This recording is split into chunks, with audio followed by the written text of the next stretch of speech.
నమస్తే, welcome to Magna TV. నేను Aditya. Megastar Chiranjeevi గారు ఒక మూవీ ఈవెంట్ లో ఆయన మాట్లాడినటువంటి మాటలు ఏవైతే ఉన్నాయో అవి ఇప్పుడు సోషల్ మీడియా వేదికగా వైరల్ అవుతున్నాయి. ముఖ్యంగా వారసత్వం అనే ఒక వర్డ్ తో ఆయన మాట్లాడినటువంటి అంశాలని ఇప్పుడు కొంతమంది విమర్శిస్తూ ఉన్నారు. ఎందుకు వారసత్వం, సో అమ్మాయిలు కూడా వారసులాగే చూడొచ్చు కదా అనే కోణంలో మాట్లాడుతూ ఉన్నారు. అండ్ వాళ్ళ తాతగారి గురించి ఆయన మాట్లాడినటువంటి మాటలు కూడా ఇప్పుడు వైరల్ అవుతున్నాయి. మరి వీటన్నిటి గురించి తెలుసుకునే ప్రయత్నం చేద్దాం. ప్రస్తుతానికి మనతో పాటు స్టూడియోలో ఉన్నారు ప్రముఖ సోషల్ యాక్టివిస్ట్ మనోజ నామల గారు మనతో ఉన్నారు. ఒక్కసారి మేడంతో మాట్లాడతాం. నమస్తే అమ్మా. నమస్తే ఆదిత్య. మెగాస్టార్ చిరంజీవి గారు ఎంతో కష్టపడి మెగాస్టార్ చిరంజీవి అనే ఒక తెచ్చుకోగలిగారు, ఆ హోదాకి వెళ్ళగలిగారు. ఆయన నోటి వెంట వారసత్వం, అబ్బాయిలు, అమ్మాయిలు ఇలా వచ్చినటువంటి మాటలు ఇప్పుడు సోషల్ మీడియా వేదికగా కొంతమంది విమర్శిస్తూ ఉన్నారు. ఎట్ ద సేమ్ టైం వాళ్ళ ఫ్యామిలీలో వాళ్ళ తాతగారి గురించి చెప్పినటువంటి మాటలను కూడా విమర్శిస్తూ ఉన్నారు. ఈ సందర్భం ఏంటి, మీరు మాట్లాడుతుంది ఏంటి అనే కోణంలో కూడా మాట్లాడుతూ ఉన్నారు. సో ఓవరాల్ గా అసలు ఈ ఎపిసోడ్ ఎలా చూడొచ్చు? ఒక మూవీ ప్రమోషన్ లో చిరంజీవి గారిని చీఫ్ గెస్ట్ గా ఇన్వైట్ చేశారు. అవును, బానే ఉంది అంతవరకు. ఆయన రిసీవ్ చేసుకున్నారు, బ్రహ్మానందం గారు బ్రహ్మాండంగా రిసీవ్ చేసుకున్నారు.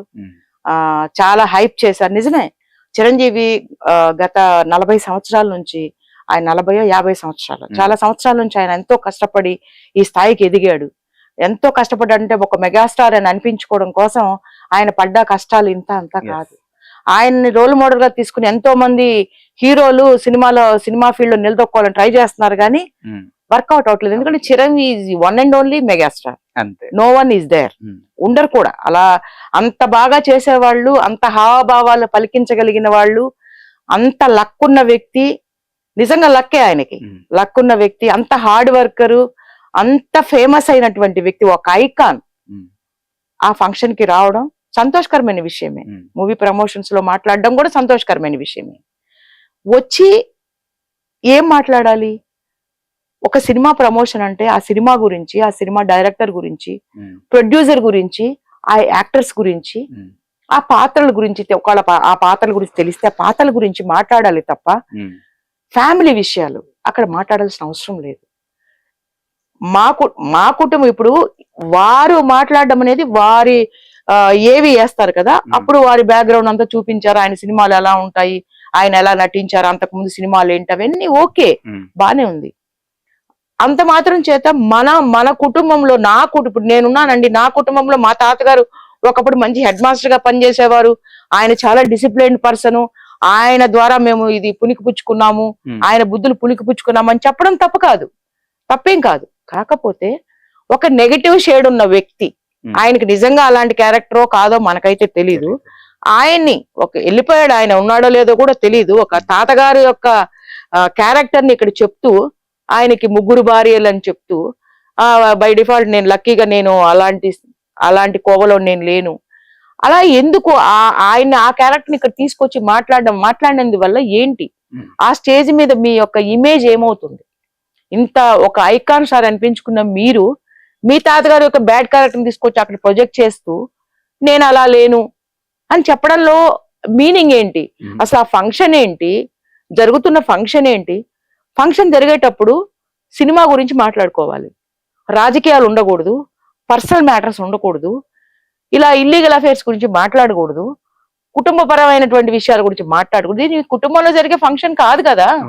ఇది ఒక సినిమా ప్రమోషన్ కోసం కేవలం మిమ్మల్ని ఒక చీఫ్ గెస్ట్ గా, ఒక పెద్ద ఐకాన్ స్టార్ అని మిమ్మల్ని ఆ ఫంక్షన్ కి పిలిచినప్పుడు మీరు జస్ట్ బ్లెస్సింగ్స్ ఇవ్వాలి వచ్చిన వాళ్ళకి. మంచి 4 ముక్కలు, ఒక సినిమాని పైకి ఎలా ప్రమోట్ చేయాలి, ఈ సినిమాని మీరు ఎంత బాగా ఆదరించాలి అనే దాని గురించి, బ్రహ్మానందం గారి మీద మీకున్న అభిమానాన్ని ఆ విధంగా వ్యక్తపరచాలి. అంతేగాని మీ కుటుంబ సభ్యుల గురించి, మీ అబ్బాయికి ఒక వారసుడు కావాలనడం ఇది కరెక్ట్ కాదు. వారసుడు అనే పదాన్ని నేను ఒప్పుకోనండి. ఏమో ఆడపిల్లలు వారసులు కాకూడదా? ఆ ఇంటి పేరు మారినంత మాత్రం వాళ్ళు వేరే వాళ్ళ పిల్లలు అయిపోతారా? మీకు వారసుడు లేడా? రేపు వరుణ్ తేజ్కు పుడతాడు, ఆయన కూడా మీకు వారసుడు అవుతాడు కదా, మీ ఇంటి వారసుడే కదా. మీరు కొడిదేలైనప్పుడు నాగబాబు కొడుకు వరుణ్ తేజ్ కూడా కొడిదేలా కదా, వాళ్ళ కొడుకు పుడతాడు, వాడు మీరు వారసుడు అవుతాడు. ఏమి క్లీన్ కారా ఉంది కదా మనవరాల్ని మీరు మనవడిగా ఎందుకు భావించకూడదు? ఆమె వారసురాలు ఎందుకు కాకూడదు? అబ్బాయే అయితేనే వారసులా? ఇది కరెక్ట్ కాదండి. అది ఇక్కడ ఏమి అనిపిస్తుందంటే, నాకు అందరూ ఆడపిల్లలే, మనవడు లేడు, ఆ ఫీలింగ్ మీలో ఇంత పెద్ద స్థాయికి ఎదిగిన మీరు ఇంకా ఆ డిఫరెన్షియేషన్, ఆడపిల్లలు మగపిల్లలు డిఫరెన్షియేషన్ మీరు చూపించకూడదు. ఓకే. మీ దగ్గర నుంచి నలుగురు ఏం నేర్చుకుంటారు? మీరు ఆ డిఫరెన్షియేషన్ చూపించకూడదు. మీకున్న ఆడపిల్లలే మహారాణులని మేము అనుకుంటుంటాం బయట. మీకున్న ఎవరైతే మనవరాళ్ళని మీరు అనుకుంటున్నారో, మీకు పుట్టిన ఇప్పుడు రామ్ చరణ్ వాళ్ళ పాపను కూడా మేము ఆమె మహారాణి అనుకుంటాం మీ యొక్క సామ్రాజ్యానికి. అలాంటిది మీరు వెంటనే నాకు ఒక వారసుడు కావాలి కదా, మా ఇంటి పేరు గల వాళ్ళు ఉండాలి కదా అంటున్నారు.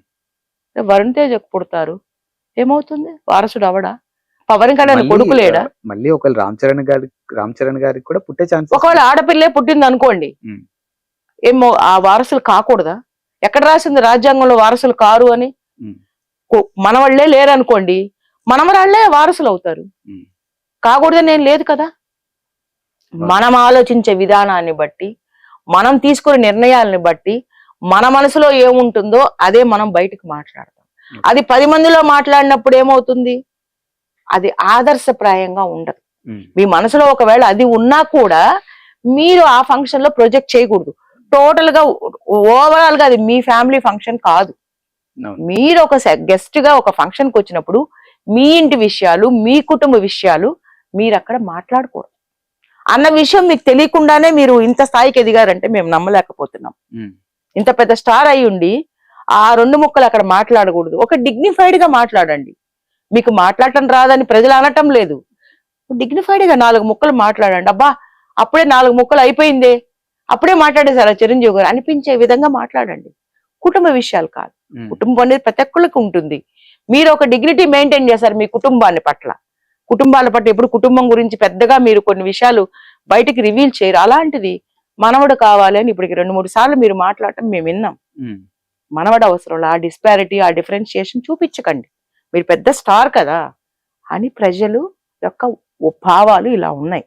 సో చిరంజీవి గారు మాట్లాడిని మిగిని తప్పని మేము అనట్లేదు, కానీ ఇలాంటి విషయాలు మాట్లాడటం బాగోలేదు వినడానికి. నిజంగా అనిపించింది కాన్షియస్ లో, అంటే సార్ ఒక కాన్షియస్ లో మాట్లాడుతున్నారా లేకపోతే ఏదన్నా ఆలోచనలు ఏదైనా పరధ్యానంలో మాట్లాడుతున్నారా? ఇంత డీప్ గా ఈ సబ్జెక్ట్ గురించి చాలా చిన్న మ్యాటర్, అది కుటుంబ విషయం, అది ఇక్కడ మాట్లాడడం ఎందుకు అని మాకు అనిపిస్తుంది. మేబీ మీరు అన్నట్టు ఒకవేళ ఆయన ఇంటెన్షన్ అది కాకపోయి ఉండొచ్చు.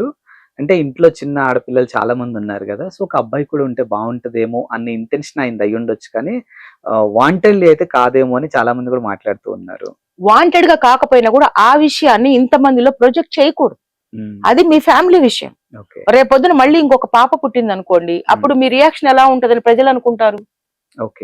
10 మందిలో మీరు ఆ మాట చెప్పేసిన తర్వాత ఒకవేళ మళ్ళీ పాపే అనుకోండి, సపోజ్ అప్పుడు మీ రియాక్షన్ ఎలా ఉంటదని ప్రజలు అనుకుంటారు. మీరు ఒక అసంతృప్తితో ఫీల్ అవుతారు అనుకుంటారు కదా. దాన్ని దృష్టిలో పెట్టుకుని అంటున్నాను నేను. అంతా భగవత్ నిర్ణయం అండి. దేవుడు ఎలా తలుచుకుంటే అలా దేవుడు మిమ్మల్ని అంటే మన చిరంజీవి గారిని బ్లెస్ చేస్తారు. అది ఆయనకి తెలుసు, మన చేతుల్లో ఏమీ లేదు. సో అలా పబ్లిక్ మీట్ లో ఫ్యామిలీ మ్యాటర్ గురించి అలా వారసుడు వారసురాలు అని డిఫరెన్షియేట్ చేసి మాట్లాడటం అనేది బాగోలేదు అనేది నా అభిప్రాయం, ప్రజల అభిప్రాయం. ఈ మధ్య కాలంలో నాట్ ఓన్లీ చిరంజీవి గారు, చాలా మంది సినిమా వాళ్ళకి సంబంధించిన వాళ్ళు ఎందుకనో మరి ఈ మూవీ ఈవెంట్లకు వచ్చినప్పుడు ఎక్కడో తెలియకుండా కొన్ని మాటలు అనుకోకుండా తూలుతూ ఉన్నారు. సో వాటిని ఇప్పుడు బయట వాళ్ళు కూడా పట్టుకొని వాటిని ట్రోల్ చేయడం, వాటిని పాయింట్ అవుట్ చేస్తూ మాట్లాడుతున్నారు. కాబట్టి మీరు అన్నట్టు నిజంగా స్టేజ్ మీదకి వెళ్ళినప్పుడు అసలు ఏంటి ఆ ఫీలింగ్ ఏముంటుందో అర్థం కావట్లే. ఒక ఎగ్జైట్మెంట్ కి గురైపోతారండి. ఎందుకంటే నటుడు పృథ్వీరాజ్ కూడా చేసినటువంటి వ్యాఖ్యలు మూవీ వేదిక మీదే చేయడం జరిగింది. పృథ్వీరాజు ఇంటెన్షనల్ గానే చేశాడండి, అది తెలియకుండా ఏం చేయలేదండి. ఆయనకు అన్ని తెలిసే మాట్లాడాడు ఆయన. అంటే ఆయన కూడా ఒక ఎగ్జైట్మెంట్ స్టేజ్ లో మాట్లాడాడు అక్కడ. అంటే ఏంటో నేను గాంగా చాలా రోజుల తర్వాత సినిమాలు నటిస్తున్నాను, నాకు చాలా మంచి ఆఫర్ వచ్చేసింది, నేను విశ్వక్ష సినిమాలు నటిస్తున్నాను, ఆహా ఓహో నాకు స్టేజ్ వచ్చింది, నాకు మైక్ వచ్చేసింది, ఏదైనా మాట్లాడేయచ్చు అని చెప్పి ఆ ఎగ్జైట్మెంట్ లో ఏం మాట్లాడుతున్నాడో తెలిసి కూడా మాట్లాడాడు. ఎందుకంటే ఇప్పుడు ఆయన సారీ చెప్పమంటే రిగ్రెట్ అవ్వట్లేదు, మళ్ళీ కామెంట్స్ చేస్తున్నాడు. అంటే ఇక్కడ తెలిసే మాట్లాడాడు అని అర్థం. లేదంటే రిగ్రెట్, అయ్యో నేను బుద్ధి లేకుండా ఏదో పరధ్యానంలో మాట్లాడానండి, తప్పైపోయింది అని చెప్పవలసినోడు హాస్పిటల్లో ఉండి ఏమంటున్నాడు, మళ్ళీ ఇంకేదో కామెంట్స్ చేస్తున్నాడు. అవి కూడా బయటకు వస్తాయి. సో కావాలని చేసిందే కానీ తెలియకుండా మాట్లాడింది అయితే కాదు.